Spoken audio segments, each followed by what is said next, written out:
नमस्कार दोस्तों एक बार फिर से आप सभी का बहुत बहुत स्वागत है। काफ़ी सारे लोग हैं जो कि अपने जीवन में ना जाने कितने प्रकार के काम करते हैं और कितनी उम्मीदें वो लगा कर रखते हैं कि हमें इस काम के बदले कुछ ज़्यादा बेनिफिट्स हमें मिले। और काफ़ी सारे लोग ऐसे हैं जो कि आत्महत्या करने के लिए तैयार हो जाते हैं, कुछ परेशानियों से बिल्कुल डर कर, कुछ समस्याओं से घिर कर वो ऐसी परिस्थिति में आ जाते हैं कि वो आत्महत्या जैसा भी गुनाह करने के लिए बिल्कुल तैयार हो जाते हैं। तो आज हम आपको इस वीडियो के माध्यम से कुछ ऐसी जानकारी आपको बताने वाले हैं, जैसे कि आपने हमारा टॉपिक, हमारा टाइटल और हमारा थंबनेल आपने देख ही लिया कि परेशानी को आप चुनौती समझो और उनका सामना करो, आपको सफलता ज़रूर प्राप्त होगी। तो वीडियो काफ़ी इंटरेस्टिंग होने वाला है और आप सभी के लिए काफ़ी ज़्यादा फायदेमंद साबित होने वाला है। तो आप सभी से अनुरोध है कि आप इस वीडियो को शुरू से लेकर लास्ट तक पूरा जरूर देखिएगा विदाउट स्किप के।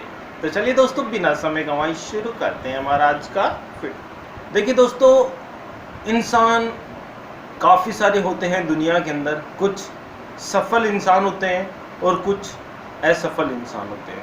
सफल इंसान इसलिए सफल बन जाते हैं कि वो अपने समय को बिल्कुल व्यवस्थित करके रखते हैं, अपने सारे के सारे शेड्यूल वो बनाकर रखते हैं और उन 24 घंटे का वो प्रत्येक घंटे का, प्रत्येक मिनट का टाइम टेबल बनाकर चलते हैं, तो वो अपने जीवन के अंदर सफल बनते हैं। और काफ़ी सारे लोग ऐसे हैं जो कि काम करते हैं, मेहनत करते हैं, रोज़ाना बिल्कुल नए सिरे से, नए जोश से अपने बिल्कुल व्यापार के लिए अपने घर से निकलते हैं, लेकिन फिर भी वो काफ़ी सारी समस्याओं में घिरे रहते हैं और समस्याओं का सामना नहीं कर पाते। तो आज हम कुछ इस वीडियो के माध्यम से एक ऐसे ही समस्या से घिरे इंसान की कहानी आपको बताने वाले हैं और उस इंसान को किस प्रकार से अपनी समस्याओं से छुटकारा मिलता है, वो जानने के बाद में आप भी अपने जीवन की सारी की सारी परेशानी को चुनौती समझोगे और आप उनका डटकर सामना करोगे और आप भी अपने जीवन के अंदर सफलता प्राप्त करोगे। तो एक बहुत ही ज़्यादा निराश व्यक्ति होता है और वो काफ़ी सारी समस्याओं से घिरा रहता है। कुछ घर की समस्या, कुछ रुपए पैसे की समस्या, कुछ नौकरी ना मिलने की समस्या, कुछ खाने पीने की व्यवस्था ना होना। इस प्रकार से वो व्यक्ति इतना परेशान होता है कि उसकी एक समस्या का वो समाधान करता है, उससे पहले उसके सामने 3 या 4 नई समस्या आकर खड़ी हो जाती है। अब वो पूरा का पूरा डिमोटिवेट हो चुका होता है, बिल्कुल हताश हो चुका है और बिल्कुल उसकी ज़िंदगी नीरस हो जाती है, यानी कि उसकी ज़िंदगी के अंदर किसी भी प्रकार का कोई भी उत्साह बाकी नहीं रहता। तो एक दिन उसको पता चलता है कि राजस्थान के अंदर एक बहुत बड़े सूफी संत आए हुए हैं और वो वहाँ पर आज रात रुकने वाले हैं। तो वो व्यक्ति सोचता है, क्या पता अगर मैं मेरी समस्याएं उस सूफी संत के साथ शेयर करूं तो हो सकता है वो सूफी संत मेरी कुछ समस्याओं का समाधान कर सकें और मुझे भी मेरे जीवन में बिल्कुल कुछ खुशियां प्राप्त हो। अब वो बेचारा असफल इंसान, दुखी इंसान, समस्याओं से घिरा हुआ इंसान उस सूफी संत के पास पहुंचता है और वो सूफी संत से मिलने की याचना करता है और सूफी संत द्वारा उसको बुलाया जाता है। और जब वो सूफी संत के पास पहुंचता है तो वो वहां पर जाकर उन्हें प्रणाम करता है और बोलता है, गुरुदेव महाराज, मुझे कुछ मार्गदर्शन चाहिए। मेरे जीवन के अंदर काफ़ी सारी समस्याएं हैं और काफ़ी सारी परेशानियों ने मुझे घेर के रखा है। एक समस्या का मैं समाधान करता हूं तो उसके बगल में 3 नई समस्या और आकर खड़ी हो जाती है। एक परेशानी को मैं दूर करता हूँ, उससे पहले 2 नई परेशानी और मेरे सामने आ जाती है। तो मैं इन समस्याओं से बहुत ज़्यादा परेशान हो चुका हूँ। इन परेशानियों का कोई ना कोई समाधान आप निकालिए और मुझे इन समस्याओं से कुछ छुटकारा आप दिलाइए। जब उस परेशान इंसान की बात वो सूफी संत सुनता है तो सूफी संत धीरे से मंद से एक मुस्कुराहट अपने चेहरे के ऊपर लाता है और बोला, बस इतनी सी बात, तेरी सारी की सारी समस्याओं का समाधान मैं कल सुबह तुझे बता दूँ और कल सुबह तेरी सारी की सारी समस्याएं का समाधान हो जाएगा। क्या तू मेरा एक छोटा सा काम करेगा उससे पहले? अब वो दुखी इंसान सोचता है कि जब मेरी सारी समस्याओं का समाधान हो रहा है तो सूफी संत जो भी काम मुझे बोलेंगे मैं करने के लिए तैयार हूँ। तो सूफी संत राजस्थान के अंदर आते हैं और वहाँ पर उनके पास 100 ऊँट के करीब ऊँट का एक ये मान लीजिए झुंड होता है जो वहाँ पर उनके साथ ही रहता है।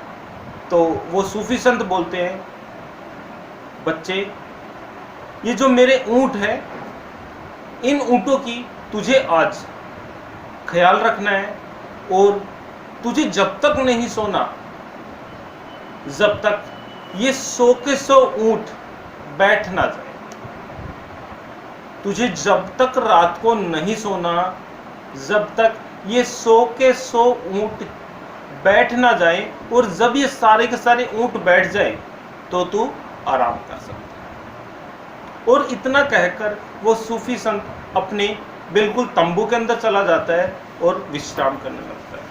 और अगली सुबह सूफी संत जब उठता है तो उस परेशान इंसान को अपने पास बुलाता है और उससे पूछता है कि भाई तुम रात को अच्छे से सोए या नहीं, तुम्हें क्या नींद आई या नहीं आई?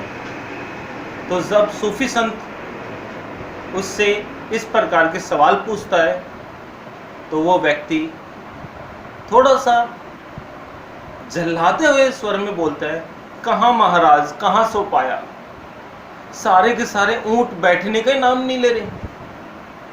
कुछ ऊँट तो अपने आप बैठ गए और कुछ ऊँट को मैं ज़बरदस्ती बैठाने की कोशिश कर रहा था तो कुछ ऊँट ही बैठ पाए ज़बरदस्ती और कुछ ऊँट कुछ समय बाद अपने आप बैठ गए और कुछ समय बाद जो पहले ऊँट बैठे थे वो दोबारा से अपने आप खड़े हो गए। तो इस प्रकार से 100 के 100 ऊँट तो कभी बैठ ही नहीं पाए और जिसके कारण मैं पूरी रात उनको बैठाने के चक्कर में जागता रहा और पूरी रात मैं यही कोशिश करता रहा कि वो सारे के सारे ऊँट बैठ जाए, लेकिन वो सारे के सारे ऊँट एक साथ नहीं बैठ पाए और मैं पूरी रात जागता ही रहा। तो उसकी बात सुनकर साधु संत जो सूफी संत थे उन्होंने कहा, ठीक उसी प्रकार से तुम्हारी समस्याएं हैं, जिस प्रकार से तुम सारे के सारे ऊँट को चाहकर भी नहीं बैठा सके, कुछ ऊँट अपने आप बैठ गए और कुछ ऊँट को तुमने ज़बरदस्ती बैठाने की कोशिश करी तो उसमें से कुछ प्रतिशत ऊँट बैठ गए, लेकिन कुछ ऊँट जो पहले बैठे थे वो फिर से खड़े हो गए। तो इस प्रकार से हमारी समस्याएं, हमारी जो जीवन की परेशानी है उसी प्रकार से हैं जो कि हम चाहकर भी कुछ समस्याओं का समाधान नहीं कर सकते।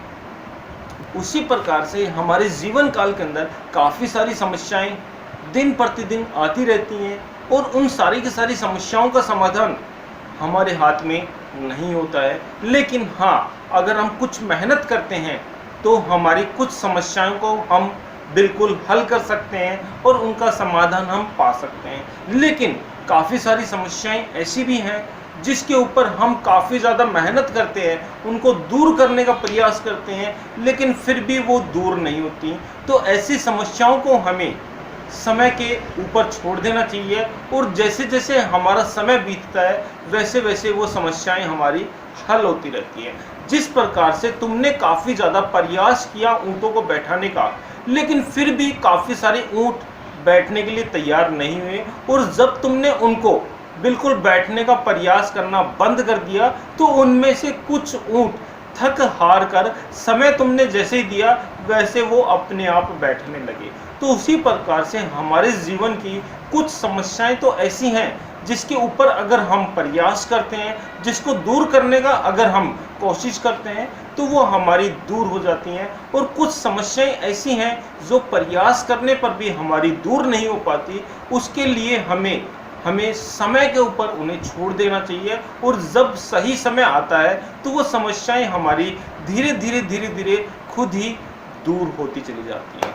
तो समस्याएं हमारे जीवन में आती हैं, उतार चढ़ाव हमारे जीवन में आता है, लेकिन हमें उनसे बिल्कुल भी डरना नहीं चाहिए। हमें उस समस्याओं को हमारी चुनौती समझना चाहिए और उन चुनौती का हमें डटकर सामना करना चाहिए। साथ ही साथ यहाँ पर मैं आपको एक जानकारी और देना चाहूँगा, प्रैक्टिस मेक परफेक्ट। जी हाँ दोस्तों, यानी कि हमें निरंतर प्रयास करना चाहिए, और जब तक हम प्रयास करते रहेंगे तब तक हमें बेहतर परिणाम प्राप्त होते रहेंगे। तो उस सूफी संत की सारी बात वो व्यक्ति समझ जाता है, और बिल्कुल वो अपनी समस्याओं को दूर करने के लिए बिल्कुल प्रयास करता है, और जो समस्याएं वो दूर नहीं कर पाता, जिसके ऊपर वो प्रयास कर हार जाता है, थक जाता है, उन समस्याओं को वो समय के ऊपर छोड़ देता है, ताकि सही समय आने पर वो समस्या ऑटोमेटिकली दूर होती चली जाए। जी हाँ दोस्तों, इसी प्रकार से आपको भी अपने जीवन के अंदर कभी भी समस्याओं को देखकर भागना नहीं चाहिए। आपको उन समस्याओं को अपनी चुनौती बनाकर, अपना हथियार समझकर आपको उनको दूर करने का प्रयास करना चाहिए। और अगर कोई समस्या दूर नहीं होती है प्रयास करने पर भी, तो आपको उसको समय के ऊपर ज़रूर छोड़ना चाहिए, क्योंकि सही समय आने पर वो समस्या ऑटोमेटिकली दूर होती चली जाएगी। तो याद रखिए, समस्याओं को आपको चुनौती समझना है और उनका डटकर सामना करना है। Practice make perfect. जी हाँ दोस्तों, यही कुछ छोटी सी इन्फॉर्मेशन थी, सोचा आप लोगों के साथ शेयर कर ली जाए। वीडियो आपको अच्छा लगा तो एक लाइक जरूर कर देना, और हाँ दोस्तों, अगर आप हमारे चैनल पे पहली बार आए हैं तो वीडियो को लाइक, शेयर और चैनल को सब्सक्राइब करना